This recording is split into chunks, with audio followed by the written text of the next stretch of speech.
The Ghost Riders of Ordebec by Fred Vargas. Read by David Rintoul. Chapter 1. A trail of tiny breadcrumbs led from the kitchen into the bedroom, as far as the spotless sheets, where the old woman lay dead, her mouth open. Commissaire Adamsberg looked down at the crumbs in silence, pacing slowly to and fro, and wondering what kind of Tom Thumb, or what ogre in this case, might have dropped them there. He was in a small, dark, ground-floor apartment, with just 3 rooms, in the 18th arrondissement, in northern Paris. The old woman was lying in the bedroom. Her husband was in the dining room. He showed neither impatience nor emotion as he waited, just looked longingly at his newspaper, folded open at the page with the crossword puzzle, which he didn't dare try to solve while the police were there. He had told them his brief life story. He and his wife had met at work in an insurance company. She was a secretary, he an accountant. They had married in their careless youth, not knowing it was destined to last 59 years. Then his wife had died in the night. Heart attack, according to the local commissaire, who was ill in bed and had called on Adamsberg to replace him. "Just do me a favour, it won't take more than an hour. A routine morning call." One more time, Adamsberg walked the trail of crumbs. The flat was impeccably kept. The armchairs had antimacassars, the formica surfaces were gleaming, the windows were spotless, and the dishes washed.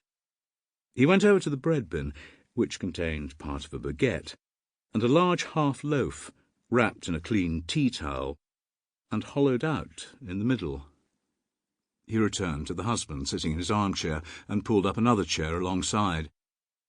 "No good news this morning," the old man said, lifting his eyes from the paper. "And it's so hot the ink is smudged.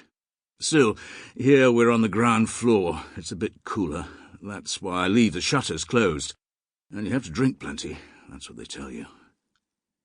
"You didn't notice anything?" "She seemed all right when I went to bed. I always checked because she had heart trouble. It was only this morning that I realized she'd gone." "There are breadcrumbs in her bed?" "Yes, she liked to nibble some bread, or perhaps a biscotte, last thing before going to sleep." "I would have thought she'd clean the crumbs up afterwards." "Oh, yes, indeed. She cleaned things from morning to night. You'd think her life depended on it. It wasn't so bad at first, but over the years it got to be an obsession. She'd even make things dirty just for the pleasure of washing them. You should have seen her. Still, poor woman, it gave her something to do." "What about this bread? She didn't sweep it up last night?" "No, because it was me that brought it to her. She was too weak to get up. She did tell me to clear the crumbs away, but I couldn't be bothered.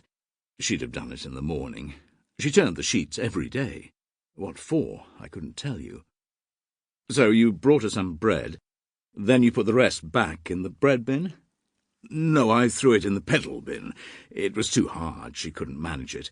I brought her a biscotte instead." "But the loaf isn't in the pedal bin. It's in the bread bin." "Yes, I know." "And there's nothing inside the loaf. She ate all the heart of it?" "No, good heavens, Commissaire. Why would she just eat the inside of it, and stale at that? You are a commissaire, aren't you?"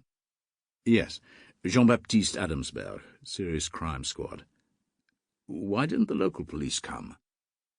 "This district's commissaire's in bed. Summer flu, and his team isn't available." "Have they all got the flu?" "No, there was a disturbance last night.